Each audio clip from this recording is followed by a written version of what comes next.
to run cover right now. Did Uh, he leave? Hold on, we got another rabbi in here who might be more appreciative to the Christian heavy lifting. Oh, Rabbi, the rabbi. Rabbi number Hello, two. Rabbi. There's another rabbi here. I Rabbi, don't consider myself a rabbi, so I guess he is a rabbi. Maybe he'll know more than I do. Rabbi Ori, how long have you been a rabbi for? About 35 years. Adam, I'm gonna let you take the first crack. Are you wearing a yarmulke? First question, or a top hat? Yeah, of course. Of course. Do you live in Israel? Yeah. Are you Chabad Lubavitch? No. Have you been listening to our whole conversation with your other tribe member? Briefly, I just came on the space, enjoyed what I listened to so far, and appreciating it. Dude, this sounds like David Goldberg, guys. Are you David Goldberg? This is top level Jew right here. It's final boss. No. Okay, can I I'm ask just, you, do you hate Jesus? I always hear the Christians say there's nothing you hate more than Jesus. Is that true? no. What do you think of Jesus?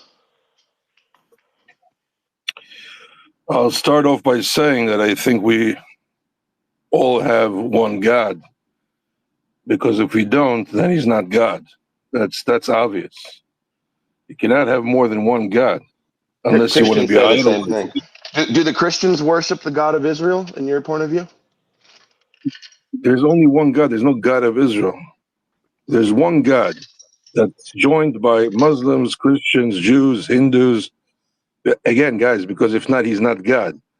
If I have my God, you have your God, then we split him into two. Then we're going back to paganism, polytheism, 3,000 years ago. I gotta ask real quick because I think this is something that I overlooked and I heard about it, and that Yahweh, he came from a pantheon of other Canaanite gods, didn't he? No, guys. Wait. Just think about it philosophically. Think Okay. about it philosophically. And any type of name that you attribute to God is a manifestation of God. Because again, if you capture God in a bottle, in any kind of circumstance, by any kind of religion, Judaism, Christianity, Islam, then you capture him. He is your God. He is not the God. God is joined by everybody. He's the omnipresence. He's surrounds all things. That's already philosophy of the Greeks. That's simple. I mean, we passed that already 3,000 years ago. Even Jesus passed that 2,000 years ago. You think Jesus thought that God is his God? Then he's not God. Wait, real quick, because the first commandment is you shall have no other gods before me. So is that stating that there are other gods? That's a very good question. And because 3,338 years ago, the whole world believed, because they saw different revelations in science, in nature. When you saw rain and you saw sunshine, you thought, oh, how can it be? There's rain and sunshine. So there must be two deities. And against that, the Ten Commandments came and said, no, you didn't understand the whole thing. There's only one God. He can bring darkness and light. He can bring rain and shine. So that was a very big shift. And Christianity followed that. Okay. They said there is a messenger, there is a reincarnation in the Son and the Holy Ghost. According to you go by Protestants, Catholics, evangelicals, blah, blah, blah, everything. But of course, Christianity believed that there can be only one God. They turned away from paganism. There's no doubt Do about it. you I see mean, that as a good thing? That could Jesus help the world turn away from paganism?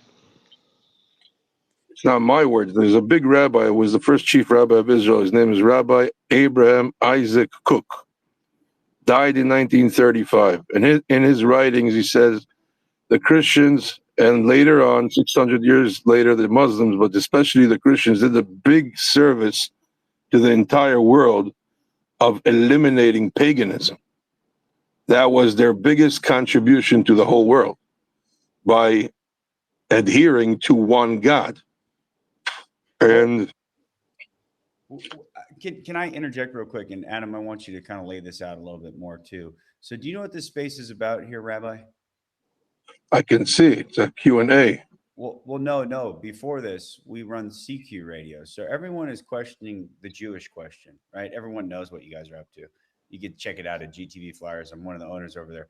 I've been jailed like multiple times for simply passing out flyers about you guys, and not done anything illegal. But I'm pro Wyatt. I know you guys are trying to genocide my people, but I have kind of woken up to this second act, and that second act is taking an inventory as a race and going, how the hell did the white race get into this position?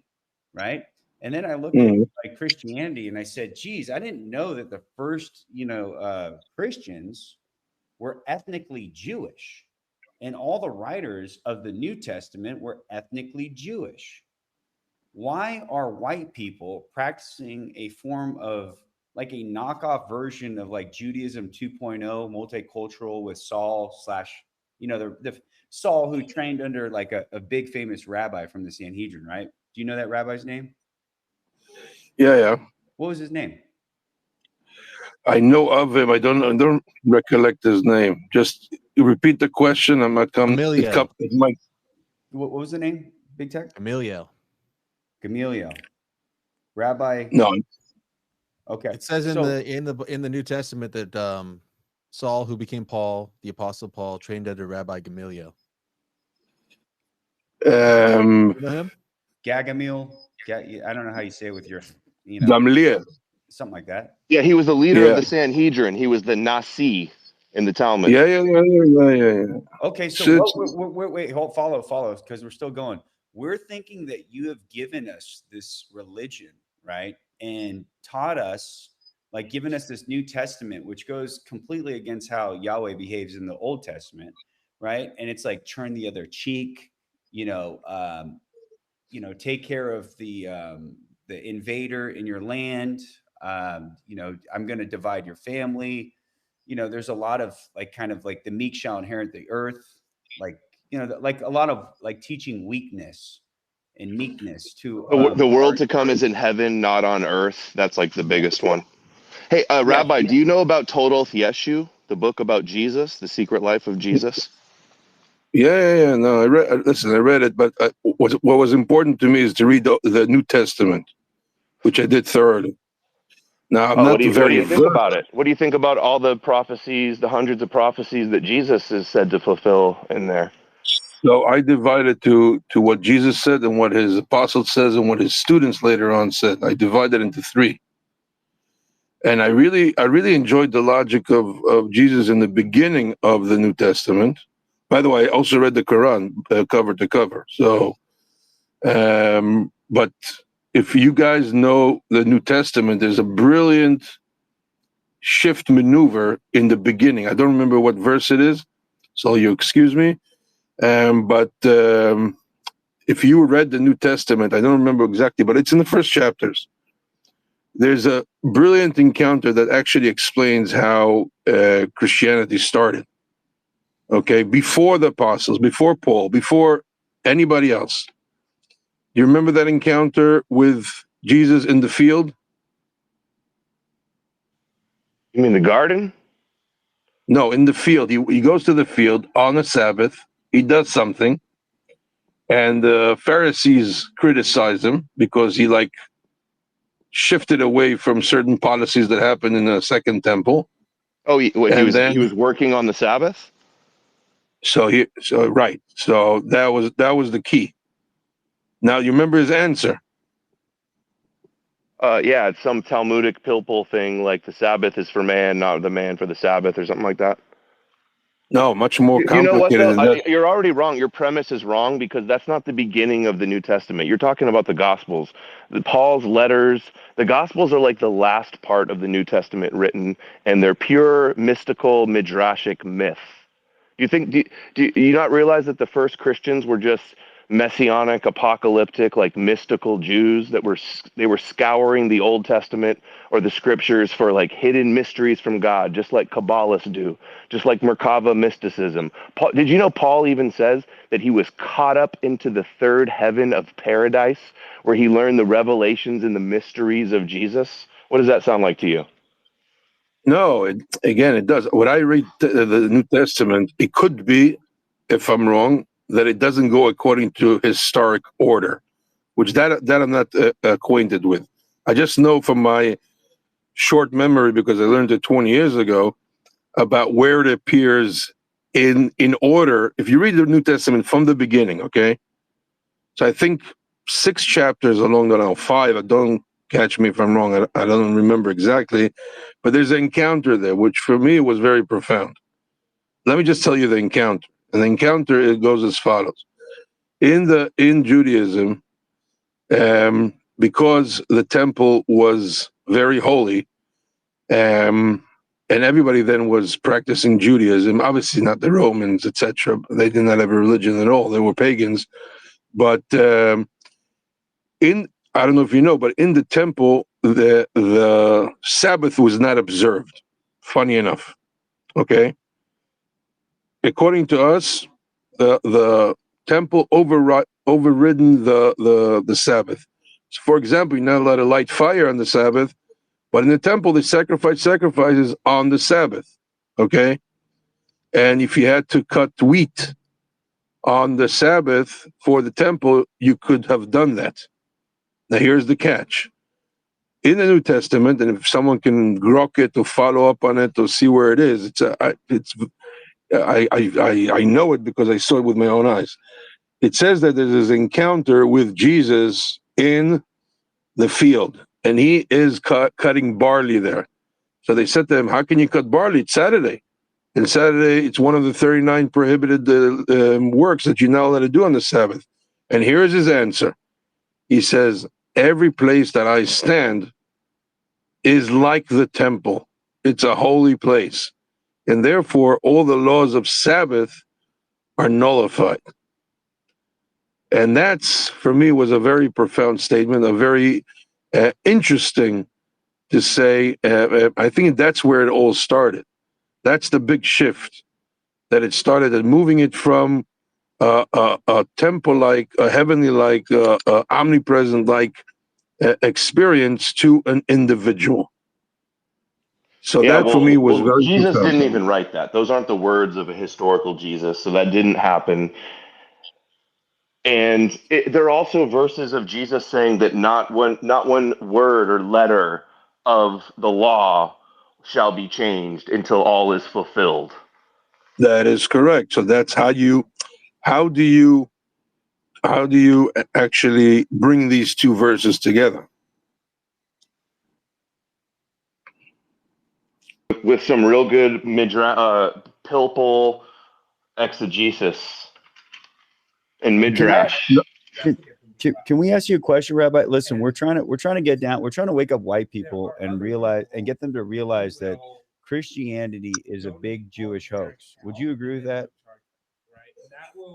I agree that the basis of Christianity is heavily rooted in Judaism. Was it something that the Jews created on purpose? Definitely not, because it's counterintuitive.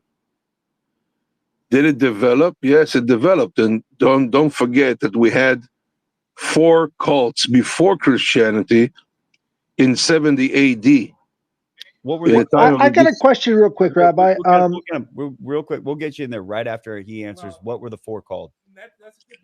There were the Pharisees, that's the rabbinic tradition. There were the Baituses, there were the Sadducees, there were the Isis, okay?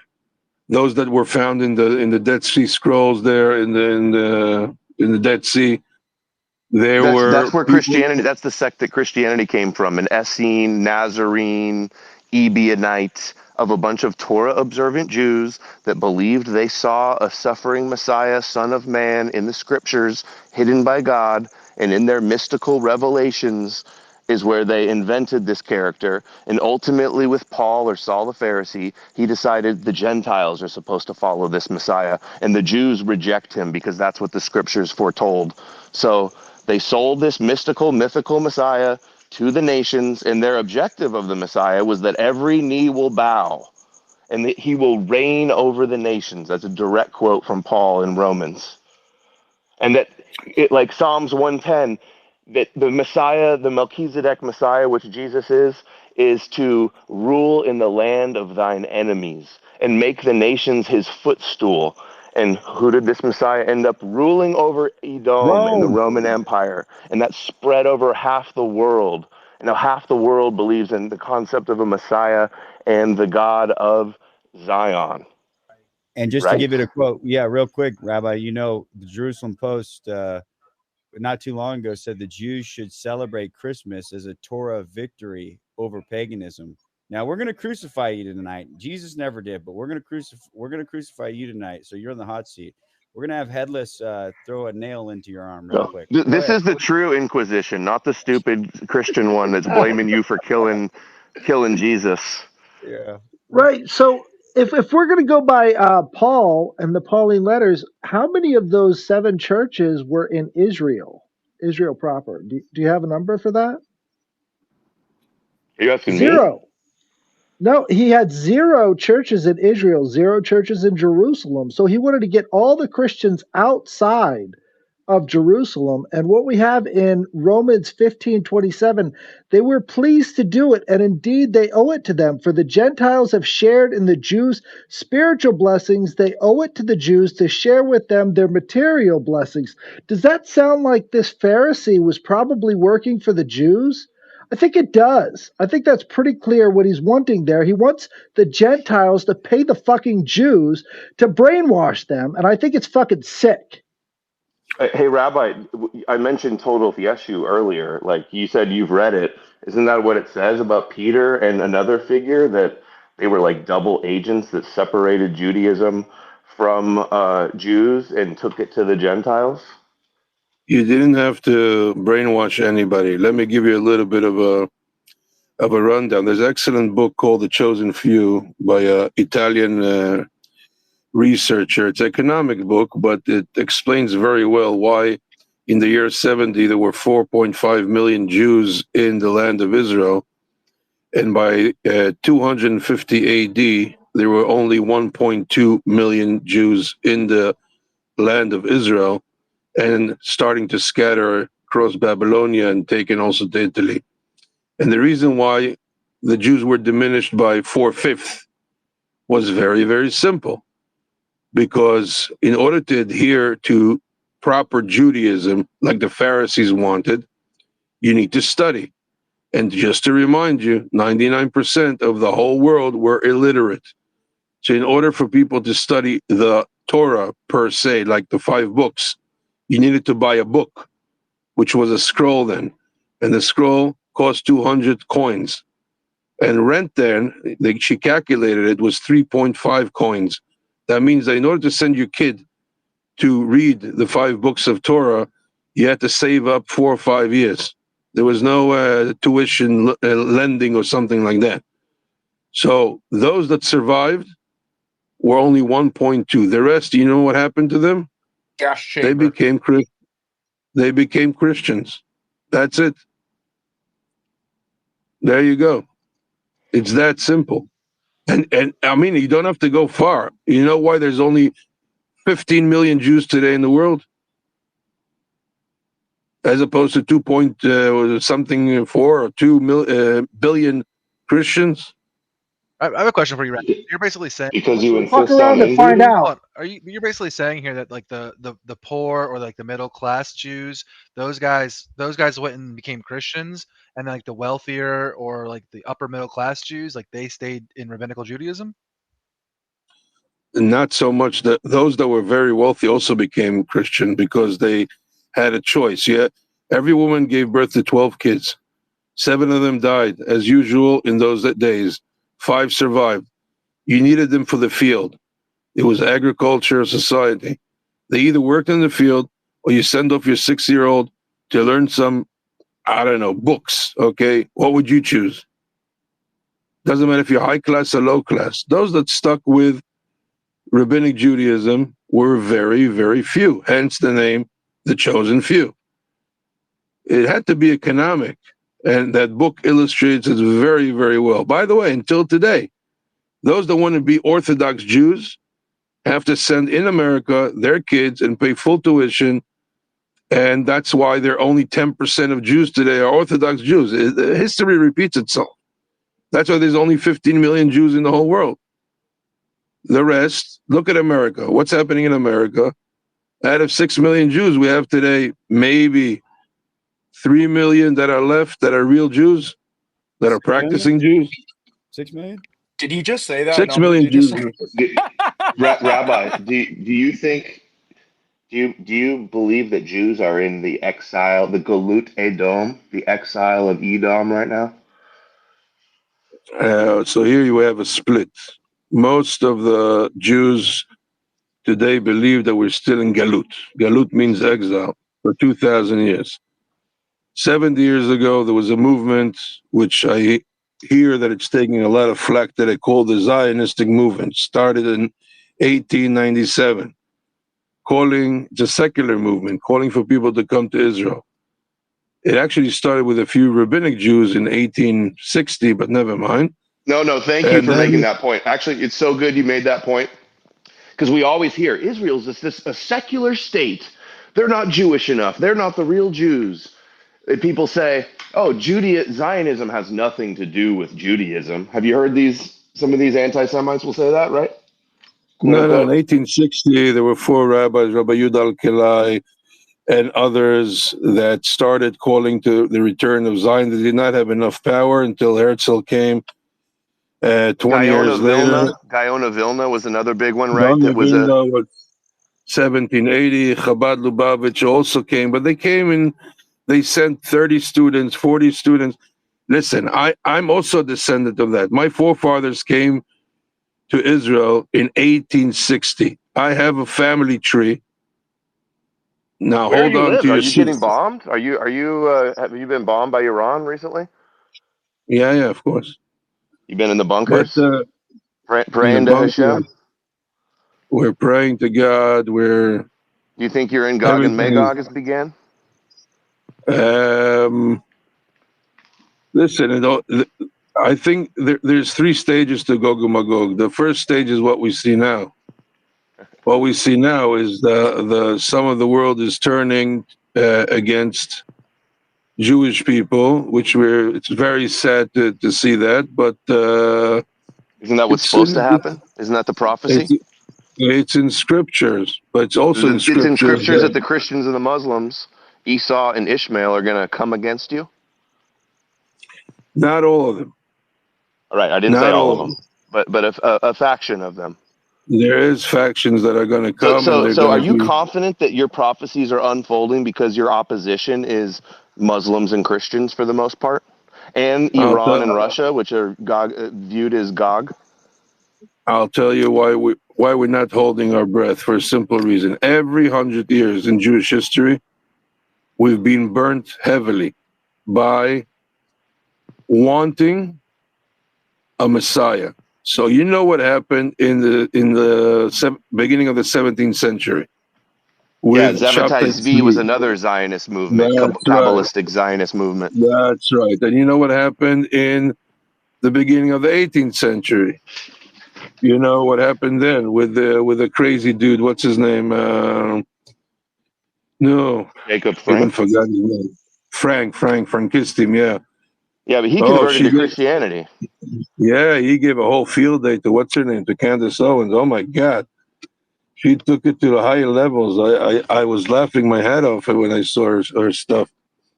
And Yeah, then yeah. Do you see anti-Semitism as being like a divine persecution, like Esau hates Jacob? no, listen. Obviously, if you want to go to political stuff, there's a culmination now I didn't that's say anything happening. political. I just said, okay, go ahead. No, no, Sorry, no, no. culmination. I'll explain to you why it's political, because today I went to Grok, okay, and I asked him, when was the self-identity of Palestinians started? So I got him stuck. First time that's Grok and Gemini and Perplexity got stuck.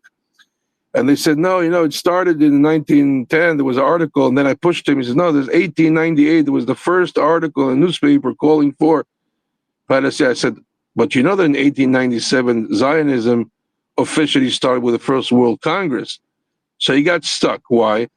Because basically, once people moved the Zionistic agenda forward in the first Congress, it actually created the Palestinian identity, which is very ironic. So what happens next?